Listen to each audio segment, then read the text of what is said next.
So in the last episode, I talked a little bit about Joshua Fabia and the kind of stuff that he was up to in terms of basically ruining Diego Sanchez's career. It was a little bit confusing that Diego Sanchez would actually stand there and allow him to do it, but apparently all of the talk about the whole situation afterwards and just losing his UFC contract over that whole situation seems to have actually been enough to wake Diego Sanchez up. Because since the last time that I spoke to you on this podcast, Diego Sanchez and Joshua Fabia have parted ways. And I honestly wish that was the last thing that there was to say about a situation like this, but unfortunately, really there isn't. Because Joshua Fabia, after having acted so recklessly and so selfishly and destroying the career of the fighter that he was supposed to be training, which, by the way, is the exact opposite of the thing that he's supposed to be doing. Now, he's supposed to be training this guy to be the best fighter that he can and advance his career, and instead, for the sake of just servicing his own ego, Joshua Fabia did the other thing. And so really, it should have been to nobody's surprise whatsoever that Diego Sanchez would turn around and say, well, in hindsight, I shouldn't have let you do it, but you did it, and the consequences being what they are, well, hey, guess what? You're fired. I think anybody with any amount of humility or any amount of self-knowledge would just say to themselves, okay, well, you know what? I screwed up pretty bad. These are the consequences of that.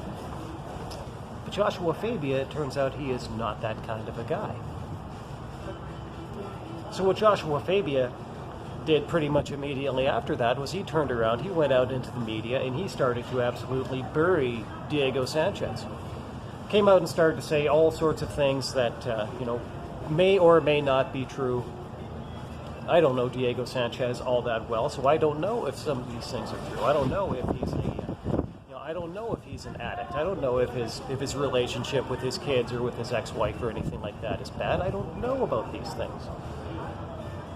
But what I do know is that for Joshua Fabia to be out in the media spreading these things around to try to destroy Diego Sanchez's career and his reputation, further, even more than he already has, is definitely one of the lowest and pettiest things that a person could possibly do in that situation. Joshua Fabia actually had the sheer temerity to come out and say that Diego Sanchez had been taking advantage of him for 2 years. Now, given what we saw, everybody saw that whole thing and everybody saw what they saw. Joshua Fabia took advantage of an opportunity that was afforded to Diego Sanchez just in the basic promotion of this fight that he was supposed to have with Cowboy Cerrone. Joshua Fabia came out and he took advantage of that situation for his own ends. He took advantage of Diego Sanchez. The exact opposite thing of what Joshua Fabia says. What Joshua Fabia says, the exact opposite thing is true. Now, I'm not going to try to recount this next little bit at length. There are actually people who cover it much better than I do, but there were actually much more extreme ways that Joshua Fabia was completely exploiting Diego Sanchez. And actually he was, to give you a little bit of a hint, to kind of hint at this, he was exploiting Diego Sanchez through an OnlyFans account. Now, what kind of person does that?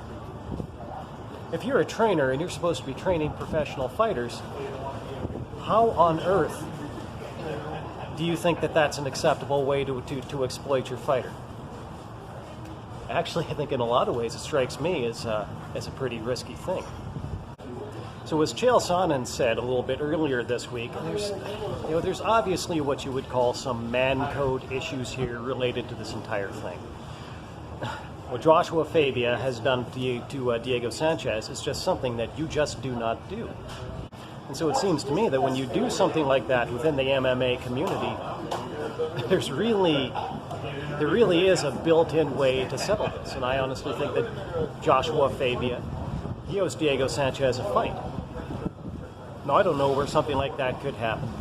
I mean, I'm sure that Dana White would be more than happy to have Diego Sanchez back within the UFC. I mean, he's always been a fan of Diego Sanchez, and really, why wouldn't he be?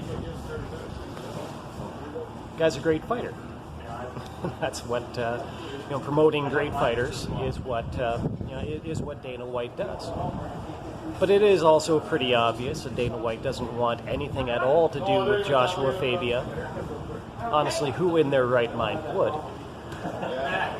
And so then there is a real question there of exactly where would that fight happen. Obviously not in a UFC octagon.